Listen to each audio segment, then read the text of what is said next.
This station is from a stream to a flowing river. This station is growing bigger and bigger. This station is for all the garrison. No other station in comparison. The Badass station is everywhere. Even when you're shopping, you can find places Tesco, Lidl, Sainsbury, and even Morrison. JahBunny station. No stress, no pain, and no altercation. JahBunny Badass. Greetings, my beloved elder, JahBunny. Come on, grand rising to the one man over land that sees. Age 45. Age 45. You know, me there back of the class. Real. And I'm like a bench, you know. Like a grade 1 bench them. Not a grade 1, a basic school bench, you know. But me ears open wide and I listen to the guy. And I tell her, I share the book with enough one. When I buy the book yet, I will share it. At times I buy my copies, my personal self. Can download it on the book reader, yeah. I have it to listen to forward. But I rather have to listen to you. For some reason, I don't know why. Because I know say, when you talk it, and when you read it, there are certain things you make clear because you were there. And that is the thing about story. His story. And the story. And the journey. Because their journey still a go and see and way. So love and respect in every aspect, you know. From head top to shoes tongue, straight down to the ground. Rasta, beloved, give thanks.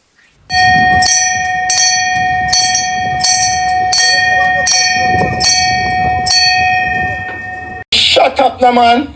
You're a fucking idiot or what? You think the system just exists without individuals or individuals without, or the system is something that is living on its own? Are the people them were involved in that rich white man them who have the business or run the music industry, the film industry, the whole of them are the system. It's kind of retard you be boom Donovan, but you don't know sense, man. Death Row by Maria Hector. 13 Protesr, narrated by JahBunny, better known as the Badass, the man from Buzzwalk. Our action on the road was of sparks. The sparks was fuel and fan into flame, a flame that was fuel and fanned by the collective anger of prisoner across the penal system into a raging fire of militant protest in all the majority prison. The air was still with the mood of rebellion, encouraging those who were oppressed to seek their rights and liberation through violence. During February 1975, minor skirmish between prisoners and goons occurred in all the prison. Gang of goons growl in the yard, attacking prisoners with baton and wire whip, found to their dismay that instead of running to beg and bawl, prisoners were standing in physical defense of their person. Prisoners were standing in physical defense of their person. The tension was building up. Commissioner Tom Surridge announced long and short-term plan for improving prison existence. Prison law were to be reformed and litigation concerning parole was being planned. So we were told the things was that Not one prisoner believed, and this psychological snare to contain the growling militancy fell flat. Then the violence began. On Friday the 21st of March, prisoners at the newly erected gun prison held one warder hostage and wounded 3 others. In return for the goon safety, they demand an audience with National Security Minister El Matalan. After the arrival of the minister, a 4-prisoner delegation brought the problem to light and was assured by the minister that a full investigation into the problem at that prison would follow. The demonstration was then called off. Almost simultaneously, prisoners at Tamron Farm Prison were protesting over conditions there. The situation developed into a riot. Further, furniture was smashed and windows broken, and a hunger strike was on, and prisoner host placard calling for the removal of the superintendent and other goons. The security force were called in, and the situation returned to Cold War.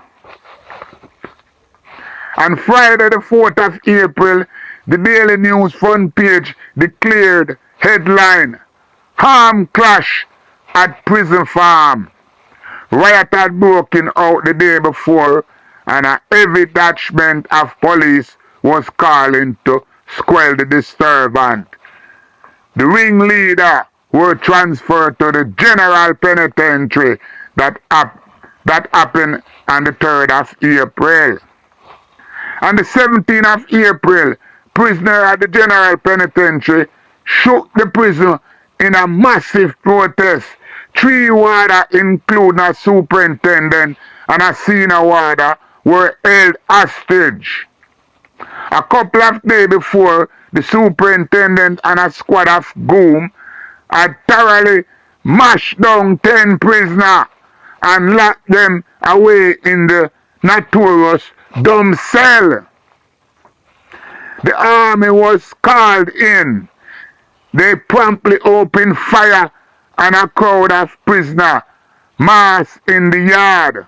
Wounded 2, 1 dead week later. In return for the hostage, they demanded to see the Prime Minister. The Prime Minister sent members of the Parliamentary Subcommittee on Crime. After hours of negotiation, the hostages were freed. A commission of inquiry was set up to investigate the incident, headed by resident magistrate Madge Morgan. The grievances and demands of the prisoners in the various prisons were the same grievance against an architect and oppressive system and the goons that protest and perpetrate this system. The demand were the legitimate cry for redress of oppressed people.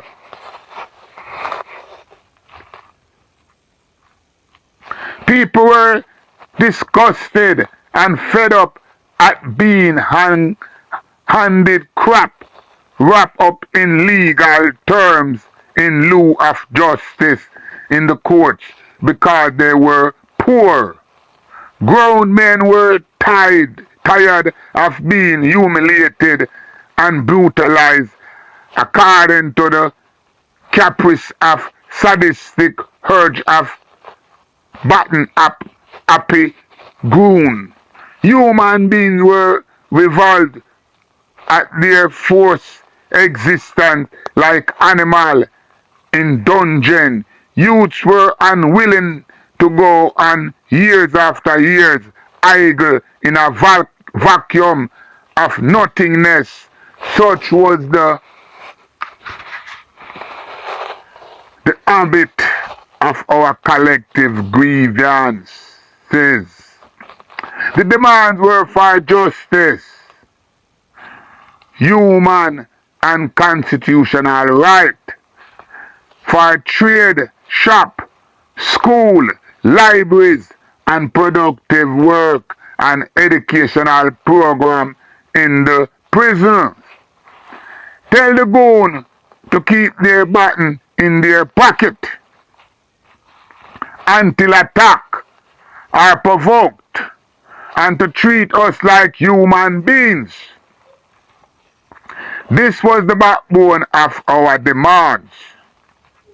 The media gave the struggle in the prison full coverage, and in the accompanying debate, two diametrically opposed schools of thought evolved. Both sides expressed with equal equivalence. There was a section of public opinion that said we were lucky to be alive. Much more to be asking for changes in the prison. We were criminals who had transgressed the law and should be summarily executed. The phone-in program and the radio record many call for stiffer penalty in the courts and prison. It is an indication of the Jamaican people that this opinion was expressed in the minority. Several organizations call on the government to effect redress in the prison, and the average person in the street were shocked by the exposure to realize that such a condition did exist in Jamaica, that it was being perpetrated on their behalf and paid for with their taxes. Public outrage swelled with every instant of exposure and call on the government because loud become louder and more insistent. The prevailing opinion was that government must do something to improve the system right away.